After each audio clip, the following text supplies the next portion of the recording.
Yep. It's working. It's working. It's working, but it. I think ours are working. Pretty sure it's working. Is mine working? Yeah, mine is Yeah. working. Yeah? Cool. You're the only one who's got to hold it. Yeah.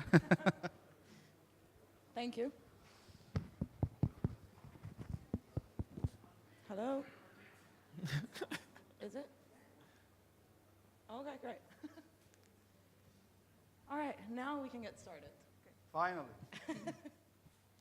All right, let's start off with, let's just dive straight into this. Heba, if we can start with you. Actually, sorry, let's take it a step back.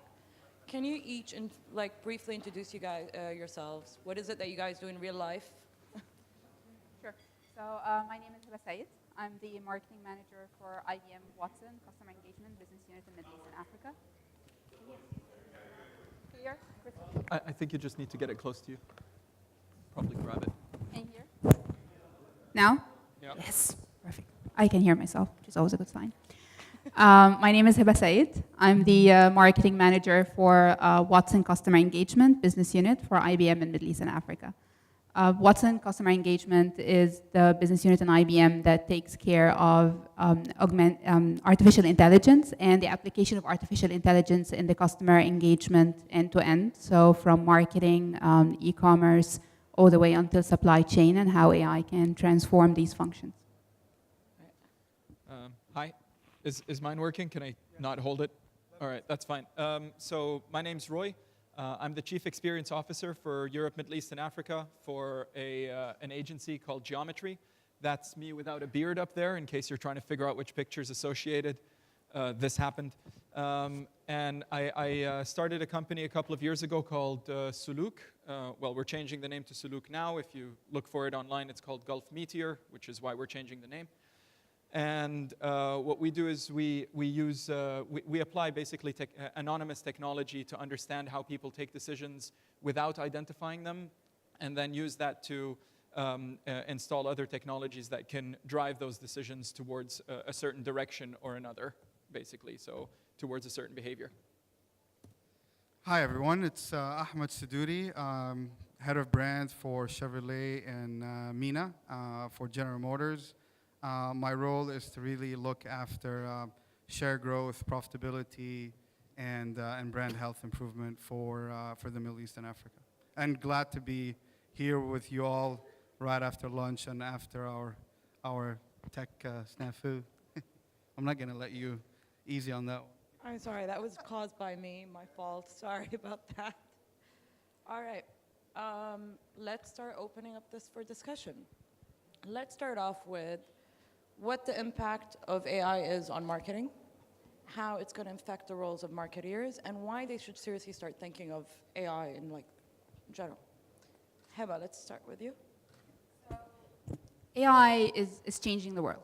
It's changing every function, it's changing every profession, it's changing every industry. Some more than others. And we had a discussion earlier today about how we as marketers were a little bit protected from the impact that AI has on the world around us and how it's changing our functions. So AI is bound to change customer engagement, not only marketing, which is a bigger, I think, scheme of looking at things and how marketers' role is evolved to be the chief experience officer, just I'm stealing your title, Roy, or customer experience, or customer engagement, or revenue, as Ahmed mentioned, as part of his job responsibilities as well. So we're all being challenged to grow. We're all being challenged to be strategic advisors to the business, strategic advisor, the voice of the customer inside our brands, which is a huge responsibility. So AI is bound to change that cycle end to end. So if you think about knowing your audience, understanding your target audience, if you think about what content you are using, you're deploying, AI is going to have a role to change that. The omni-channel strategy or multi-channel, however way you want to choose it, which platforms are you using, which ones are more profitable, media placement, optimizing your media spend. AI is going to have a role in changing that, or it does actually have a role in changing that. Moving all the way until loyalty, how you can improve the relationship with the customer, improve NPS, which is one of the key criteria that is becoming one of the marketers as well, challenges to be able to take care of that. So AI is and will change every aspect of how customers are engaging with our brands, how we are changing this experience to make it better end to end. So I want to talk about the much simpler version of that, because it's such a complex notion, right? The application of artificial intelligence. Just understanding how artificial intelligence works would take a long time. So if we want to apply it to the whole marketing process, what's going on now is we've constantly been playing kind of a game of chess to be able to do marketing properly, the right moves in the right places. The problem is that the chess board that we're working on has around 6 million pieces, and what we do is we try to narrow down which part of it is important to us. So we go, all right, there's a lot of pieces on this chessboard. What I'm going to do is I'm going to focus on this one because I know it's important to me, and I'm going to play in this scope, right? What artificial intelligence is helping us do is start to see a simpler version of everything that's happening on the board. Unify it by understanding a bunch of data pieces, and then it can tell me, right now you need to be focusing over there. Go focus over there, and here are some recommended moves. And then when a bit of time passes, it'll tell me, all right, go to the other side. Focus on that. Something's going on. This is what's going to happen. Here's how you can react. So what it's becoming is this kind of tool that can unify what we were already good at doing in pockets, and it can turn it into this stitched kind of full sequence that we can follow. And the nice thing about it is that it happens in real time, right? So you don't need to be told something that you need to predict over time, that, the last 100 times it went this way, so you should probably do this. No, it'll tell you right now this is happening. Here's what I would recommend. What's your move? And what it's going to do is it's going to do two things. It's going to make the life of a person that doesn't know how to play chess and was still in the job super difficult, because they're not going to be able to keep up. But for the people that started out being good at the fundamentals of their jobs, it's going to make marketing a lot more powerful. From a marketeer's perspective, AI is a very shiny object right now. Everyone wants to, what do I do? Everyone is lured by the technology. I think before you get into the technology, you need to ask yourself, what are you solving for? I mean, what are the challenges and opportunities that your business or has in regards to making sure that you're not investing in tech that you don't need, but it's actually adding value to your bottom line, and also solving a real customer problem, or building on an existing strength that you have. When it comes, I can relate to the car business because that's what we do. So let's say launching new vehicles. How do you connect the dots, like Roy said, from an omni-channel standpoint by tagging, let's say, users, regardless of the medium that they're using, whether it's video or native advertising, and bringing those customers to the physical world, if you will, or understanding the behavior from the virtual to the physical world. So we've been really successful in tracking that. With the last Chevrolet Equinox launch, we managed to tag consumers that actually interacted positively with the brand on the digital world, whether watching videos or looking at our websites. We managed to track them down to the showroom with proximity-based advertising. That really helps us, number one, measure the campaign effectiveness, understand whether the media placements are the right media placements, and really helps us optimize, in real time, just to make sure that our scarce marketing dollars are working for us. I'm sure some of you here in the room are in startups. Marketing dollars are not easy to come by. They're scarce, so you really need to make sure that you're investing where you will get the best return on investment to really answer or solve for a customer problem or a business opportunity. Yeah, fair enough. And you bring up the omni-channel aspect of things. Now, this is a word you're going to hear over and over again. Omni-channel this and omni-channel that. Fine. Look, what we thought before didn't matter actually ended up mattering when it comes to the full process of taking a decision of what it is you want to buy. There are different parts of your brain that are affected. There are different things that get done basically to push your decision in one way or another. And it's happening in a knee-jerk manner now within marketing.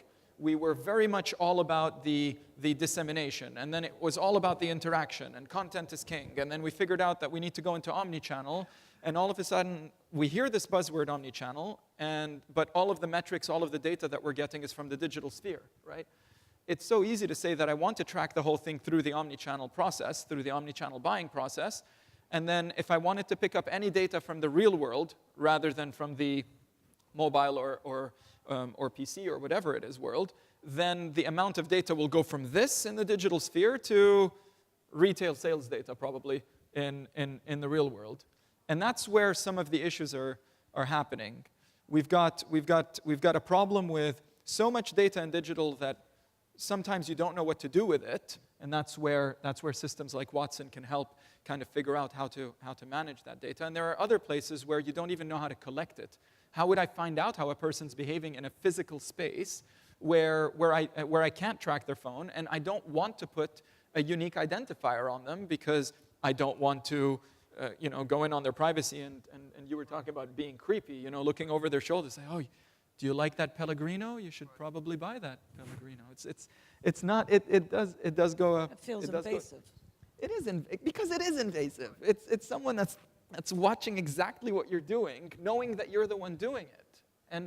And the layering that we can do to start resolving that is the anonymization process, right? Which is saying, all right, maybe you in particular weren't doing that thing, but we know that people in your context, with your attributes, would take a decision similar to this one.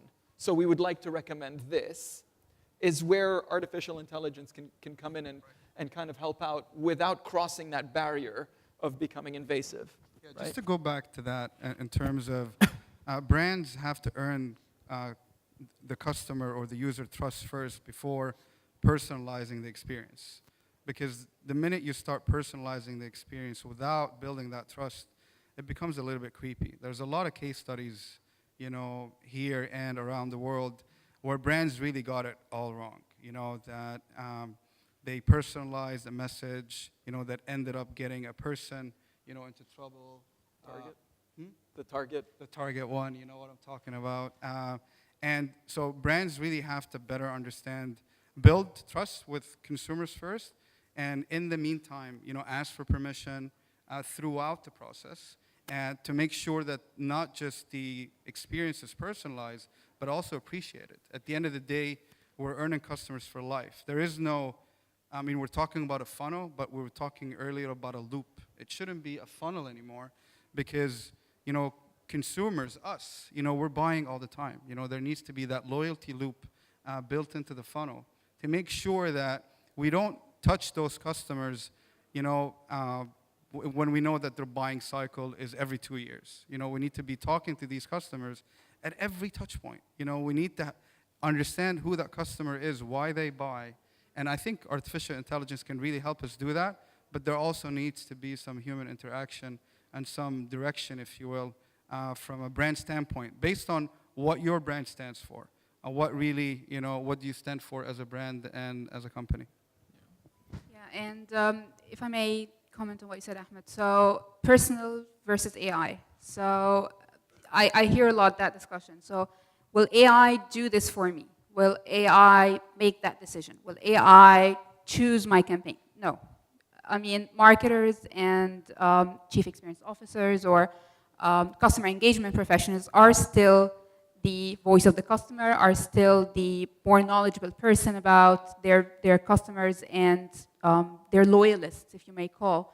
And we will continue to be that voice. What AI will do is inform many of these decisions, or it will highlight, or it will alert. So you talked a lot about personal trust. So one of the use cases that we've seen in AI, for example, is brands trying to understand when customers are about to opt out of their either text messages or either their email communication and so on. And now with GDPR being in place, that's a big deal because you cannot target those customers if they opt out. So one of the things is understanding these things, understanding the signs of losing that trust, of losing that engagement, of losing that advocacy, if you may call it. So again, the human trust, the human factor is there. We'll continue to be the decision maker on, our brand, what we stand for, the values that we bring to the market and our audience. But AI has a huge role to play in informing many of these decisions along the line. Yeah, I mean, that's where you start with the human understanding, right? You map out initially the process that you would think a person would take to be able to take a decision. And then you can start turning that into a type of funneling process where you start figuring out, all right, if a person is deciding what car to buy, right, and they have looked on Dubizzle, so they're probably interested in they want a car that they probably can't afford as much, so they'll look for something used a couple of years, or they're more frugal, or they're more price-oriented, right? So now you've got 3 options of why they might be looking at it that way, right? But then if they look at the same car brand new when they go to the website, you now have 2 pieces of data to start formulating the opinion. If they go on the website and then they go into the warranty page, then they're more concerned with the longevity of the car that they're going to hold on to. So you've taken away the I want a car that's more expensive than what I can afford, and you've started thinking to yourself, all right, they just want something that is good value for money and that will last.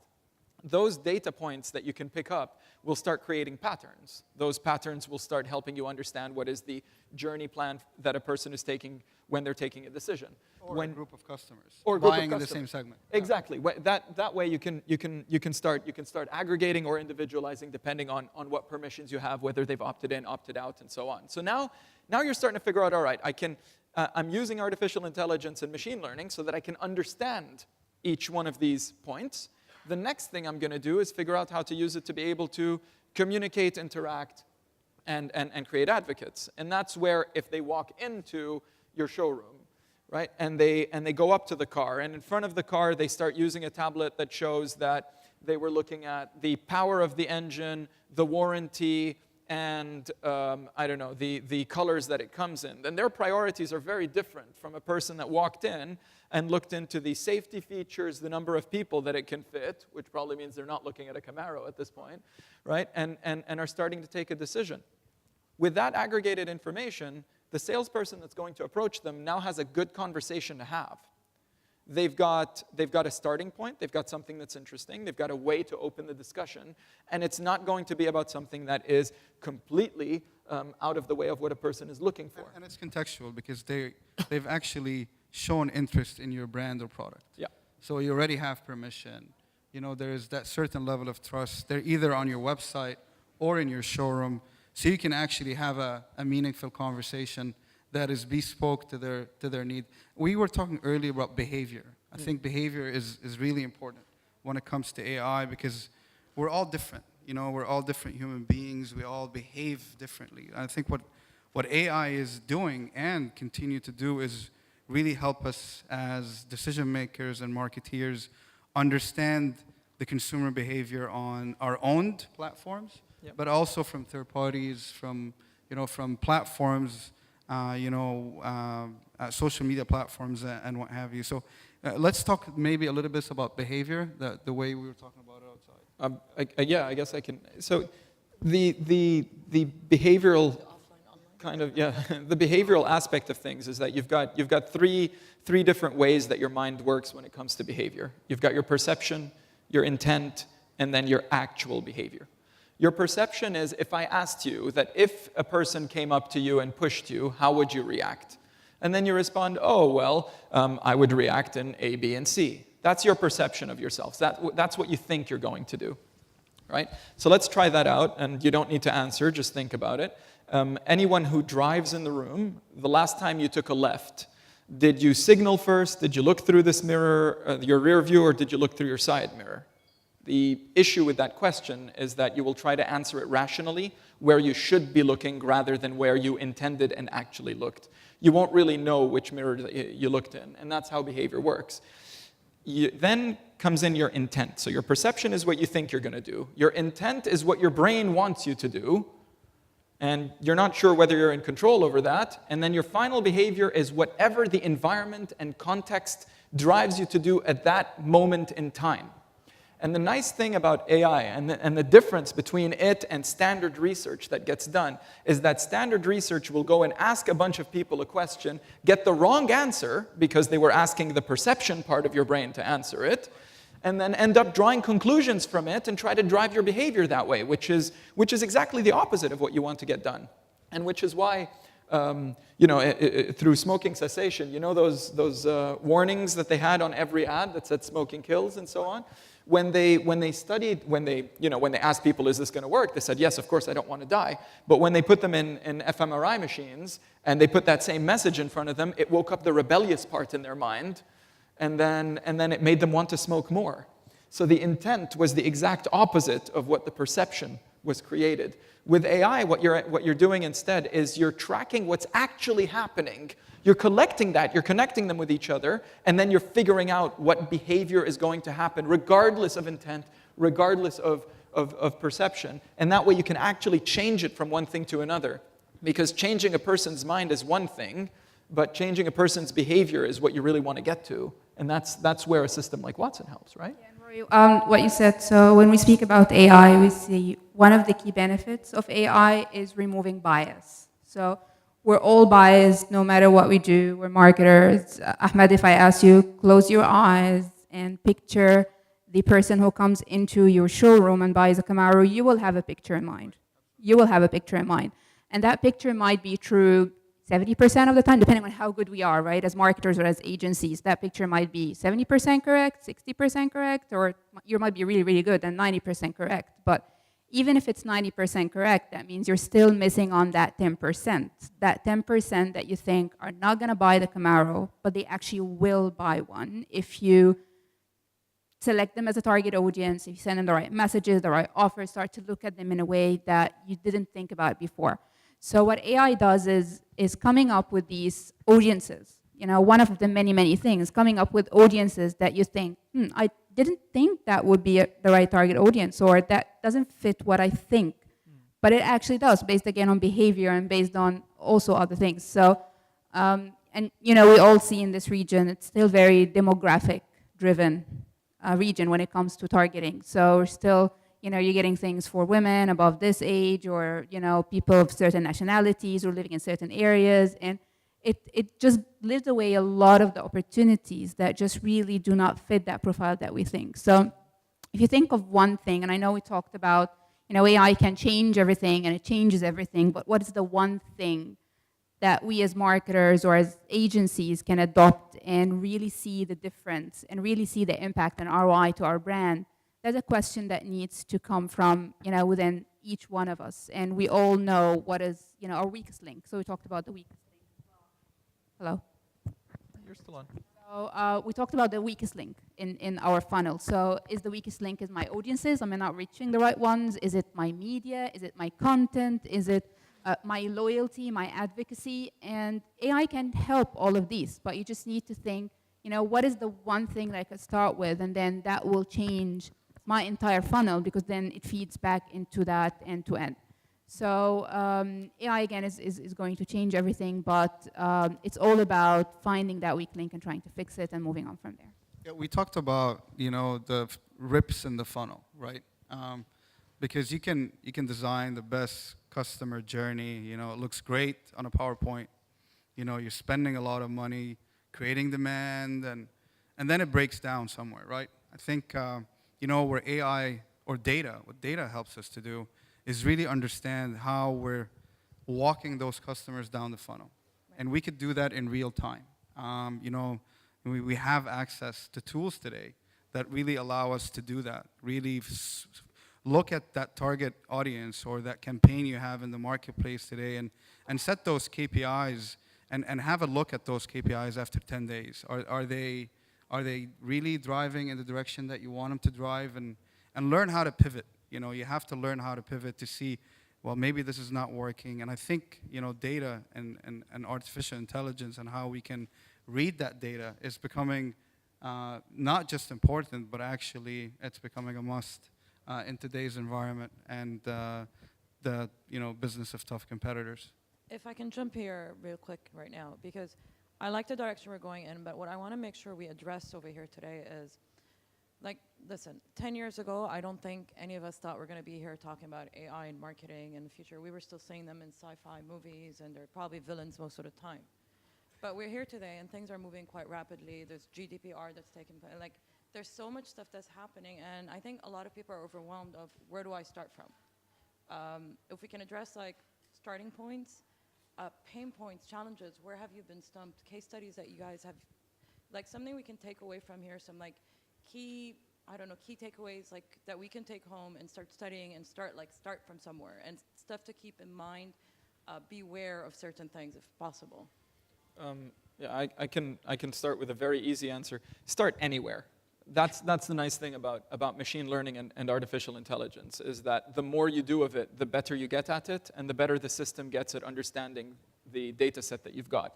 So if you're going to spend 6 months to a year figuring out where to start, or 6 months to a year just doing anything, the 6 months to a year of doing anything is going to be a lot more beneficial than you getting ready for it. So I'm going to give a case that is a very trivial version of all of this. So we had a situation where we were giving out cookies. You know, when you go into a supermarket and someone hands you a cookie and you try the cookie and you see whether you're going to buy the cookie that's being sold or not. So we had that set up, and we had an anonymous analytics system set up there, like an infrared system that can do facial analytics without recognizing the person. So it was just figuring out whether a person found this relevant, whether they wanted to interact, what was their level of interaction, and so on. And it was breaking it down by demographics. We couldn't go any further than that. Now, what was happening is that in some places, and on some days, we were selling like crazy, and on others, we were just not selling enough. And what we found out was, after running kind of the material through the data through the database and looking into also the sellout data that's associated with it, we found out that people were very happy with what they were trying, and they wanted to try everything. They wanted to take the full set of cookies, the 3 different variants that were being launched, home with them to try them out and for the kids to try out. So in the places where we followed common sense, and common sense would tell you, are you launching a new product? Do a single pack price off on your smallest size so that people don't have to pay too much to try it out. That's what logic tells you, right? What the data was telling us was, since they had tried the sample inside the store, they wanted the triple pack with a discount on that that's even lower than what you would put on a single pack price off, right? Just to be able to pick it up and go home with it. And by running that, we were able to use that kind of correlation and causal regression analysis to change all of the promotions for the weekend that was coming up after that, and show that it wasn't the activity, it wasn't the location of the activity, it wasn't the interaction, it wasn't anything like that that was causing the extra offtake and or anything like that, but it was the correct selling promotion that was coupled with that was creating the uplift, right? So by doing that, in its simplest form, we now discovered something that we can apply to each one of the promotions that we're going to do from now on, each one of the activities that we're going to do from now on, because now we're going to find a way to sell more from the get-go without losing the first weekend. And the best thing about it is that we only lost a weekend. This thing was running for 2 months. What would have happened before is you would read the report a month after the 2 months had passed, draw some conclusions and do it better next time. We were able to change it from one weekend to another and really react. So the speed of reacting to this, but then the continuous learning process, which is that all of this went into the database and became the foundation of the next time we ran something similar, and became part of the data set for us to do something similar, became part of that ecosystem. So I'm going to go back to the answer I said in the beginning. I don't care if you're giving out a cookie and making sure that you're doing it the right way. Start somewhere, right? So I'm going to catch on one of the case studies. So there are numerous case studies, and we were just discussing that earlier. So if you think about loyalty and sales, how is the relationship between loyalty and sales? So in the introduction, you said that now the marketing role is evolving. We're now responsible for beyond only marketing, more into the sales and the loyalty. One of the biggest banks in the region who's using IBM technology is able to tell when a customer is walking into a store, they're trying to buy something on their credit card is maxed out on the limits, they immediately get a phone call from the call center asking if they would like to uplift the limit on their credit card so that they're able on the spot to complete that purchase that they're trying to do. think about it from a loyalty perspective. You'll see what you're trying to achieve here is, the customer feeling that they're not left in a situation where probably maybe they don't have cash to pay what they wanted to buy. But at the same time as well, the increased sale that come from, uplifting that limit on that credit card. So that is also due to artificial technology being there, artificial intelligence being deployed and understanding when someone is struggling, when a customer is struggling with an action, what we call the next best action. What do you do next? Probably you don't want to send them a promotion to, on their credit card. If you buy more on your credit card, you get 10% back because they're already maxed out on their credit card. And this is some of the things that in this region we still have and we still face, getting the wrong offer at the wrong time for the customers.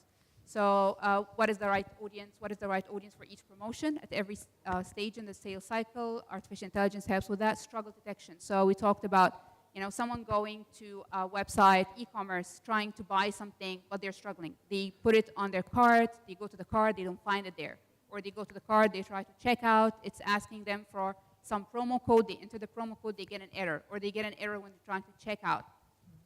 AI helps detect those struggles and, again, either alert the salesperson, alert the call center, or alert the e-commerce team to come and address that problem and understand. Sometimes it can be a complete change of the website and the e-commerce platform that needs to be done. Sometimes there's an issue or a technical issue that needs to be addressed.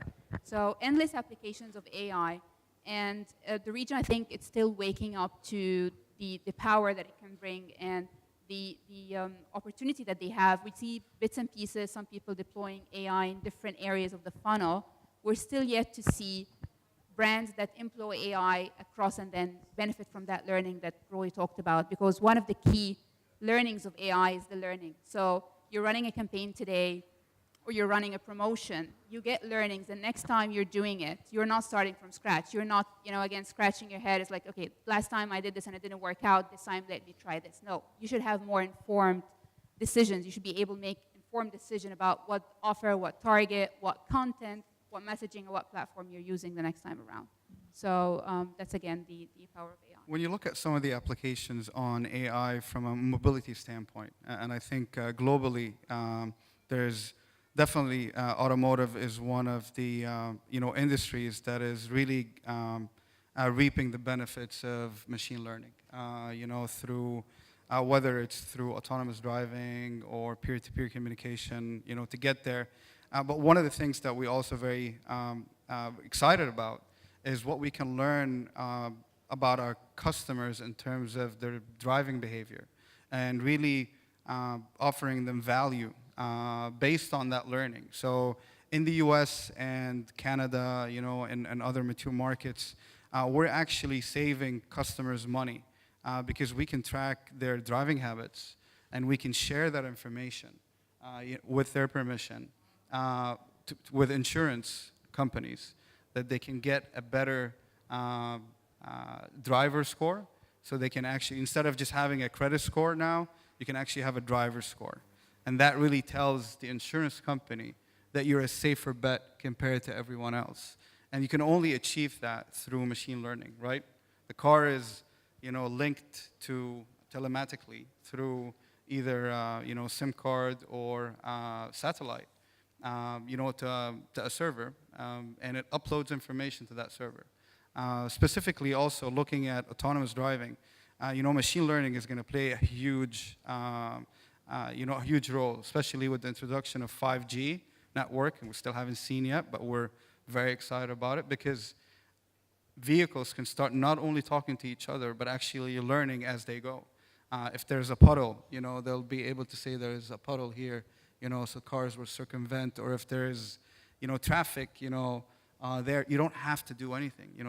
The car will tell you what to do, and eventually will drive for you. So definitely, machine learning and AI is playing a huge role in the automotive industry, and the adoption and the evolution we're seeing. We expect to see the evolution in the next 5 years, 10x what we've seen already in the last 100 years. So. We're going to be discussing more of that tomorrow in a different panel. So back to the marketing aspect right now is you've dabbled into AI to a certain extent, to a certain level.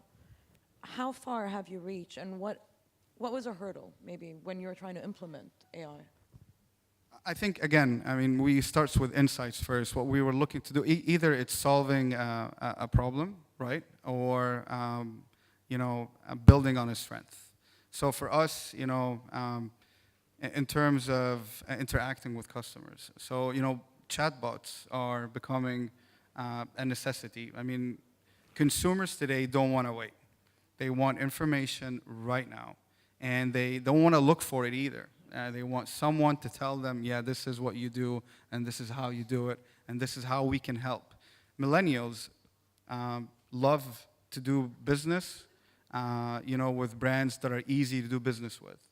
So if you don't evolve and you don't offer, that solution, whether it's a chatbot that can tell you, can book you your next service appointment, or can actually teach you or educate you on, or help you, guide you through your sales process. Sometimes you have a budget in mind, but you don't know what you really want, You go in with 3 different cars in mind, a sports car and an SUV and a sedan. I think AI is really helping consumers, nail down, their recommendation, if you will. By being there, in real time, all the time.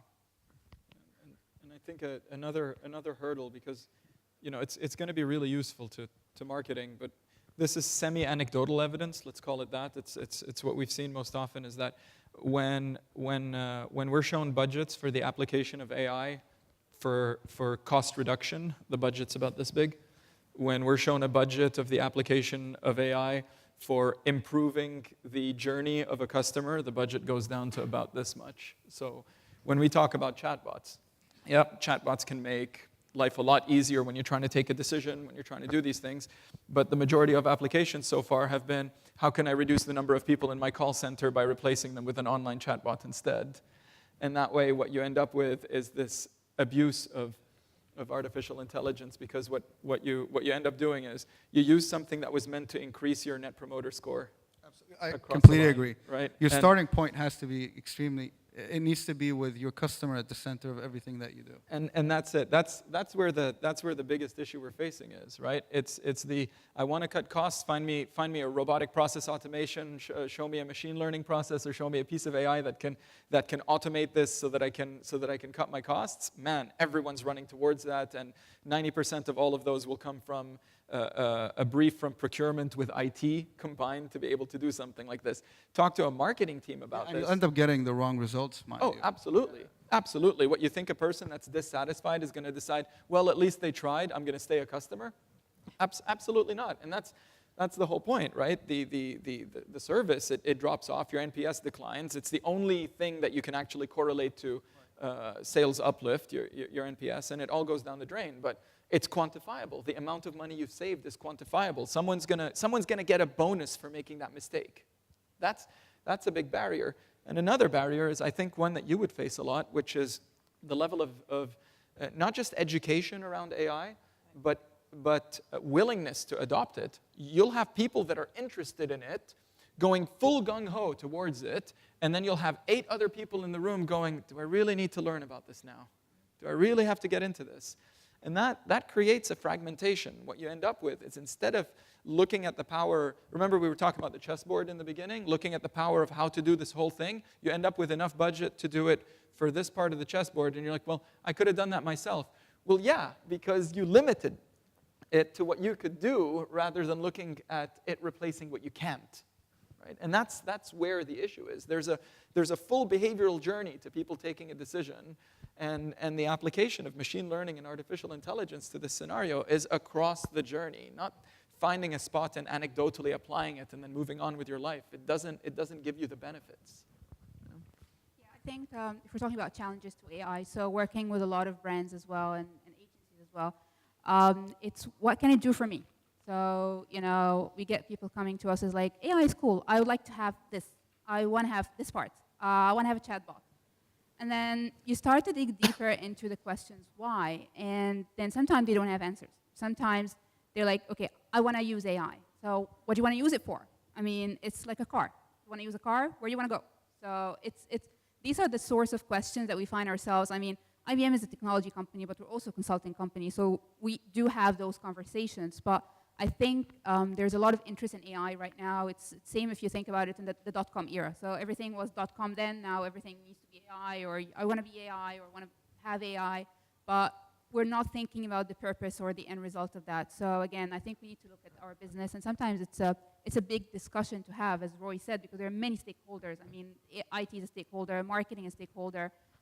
There needs to be buy-in. It's not only about technology. Technology will fail. If the culture is not right, if the end objective, we're not all aligned behind that, the technology will certainly fail, because then it will not meet the right objective. So it takes a lot of soul searching to look into our business, find out, what is it that I could add value on? How can I be that, forget about revenue, forget about the funnel. How can I be the voice of the customer? How can I make sure the customer is having the best experience possible? And that everything else will fall from there in terms of revenue, in terms of loyalty. And then AI will come in to support that, help with that. And for sure, there are tons of applications that we didn't even, we didn't scratch the surface, I think, in that 40 minutes on what AI can do for marketers. But it all becomes with finding that question. How can I make the experience better? And it all falls from there. I just want to make sure if we've got any time for questions from the floor. 2 questions. So I want to make sure if there's any questions before, because I know you guys can go on and on and on. We can stay here till tomorrow, but are there any questions from the audience? Is that interesting? That's there's one right there. Please excuse the question. My name is Himanshu. It's coming from ignorance about artificial intelligence.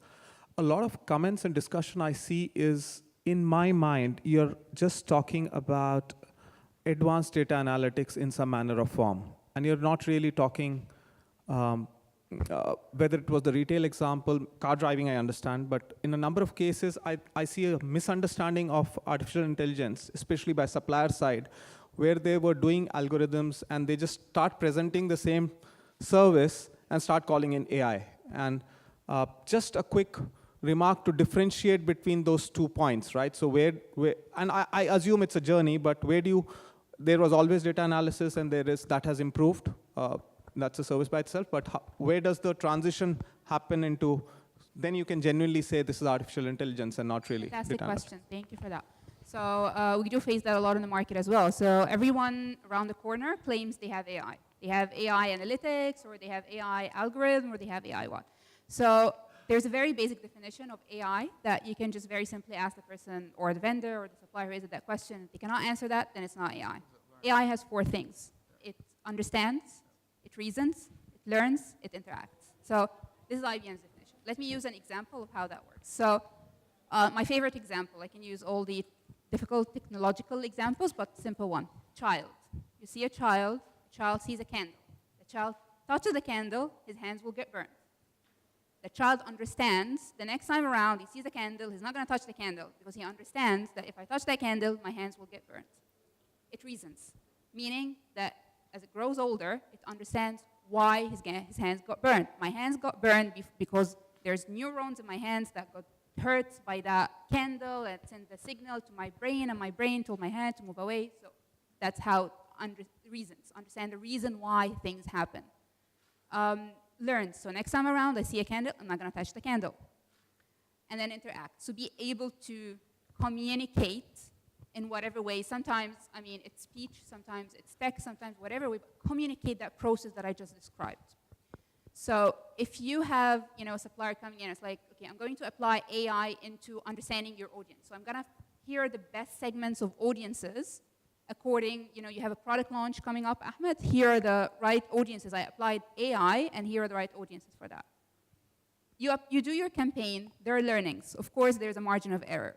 If the next time around, the system doesn't tell you, based on what we've done, based on the campaign, it turned out that this is right, or this is wrong, or here's the margin of error, or here's how you can improve that further, here's what I learned, why this happened, and we're not going to do it the next time around, then it's not AI.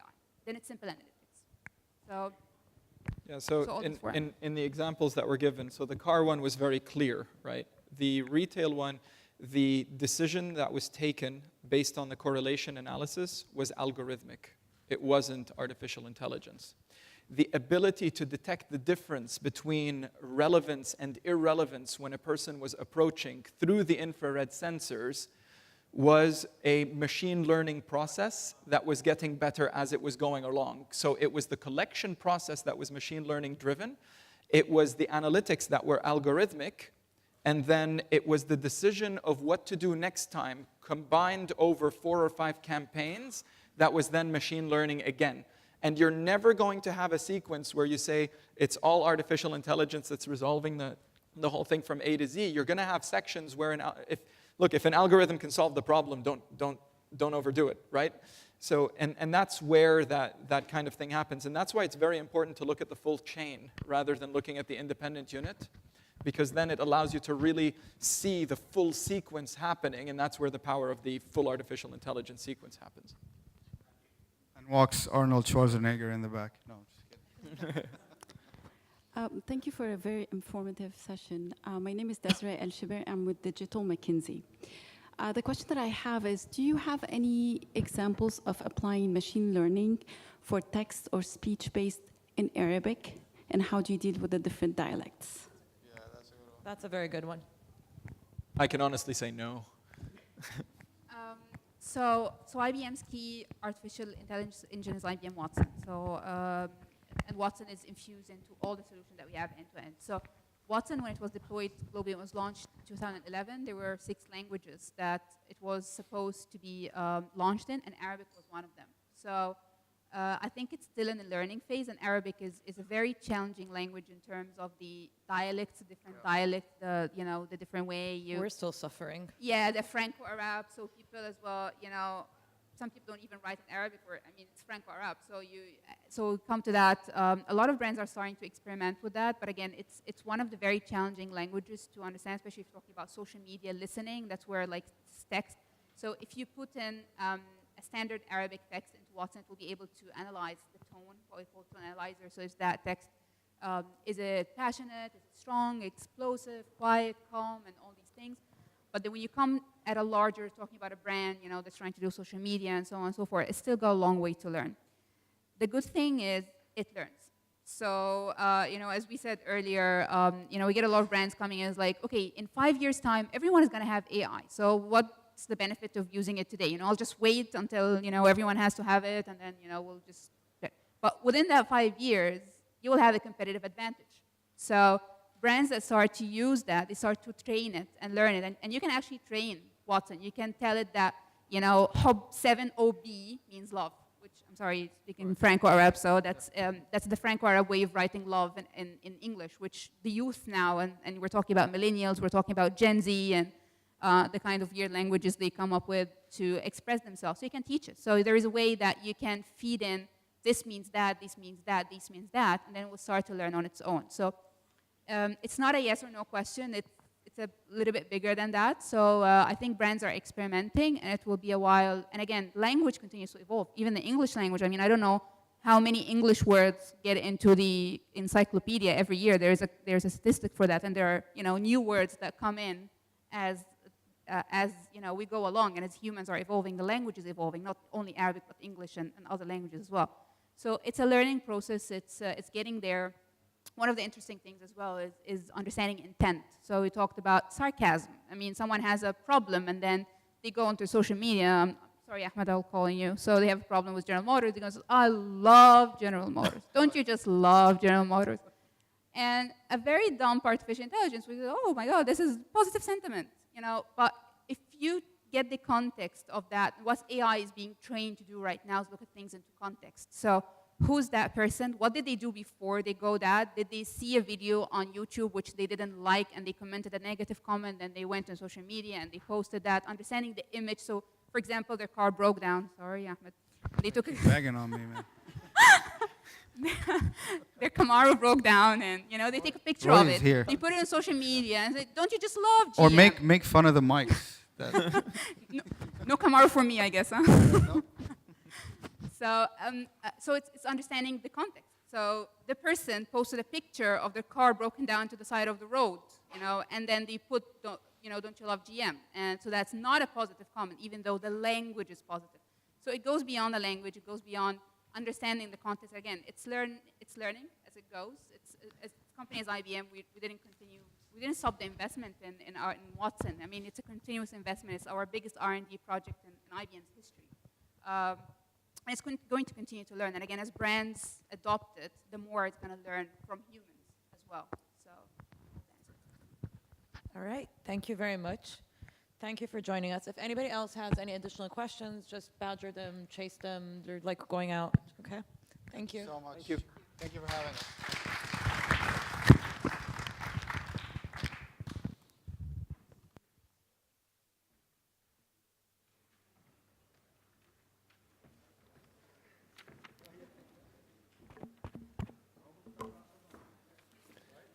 Thanks, Rita and panelists. I found that really interesting to see where AI plays a role in the purchasing funnel. So we've had data management platforms, the content distribution, and keynotes about video.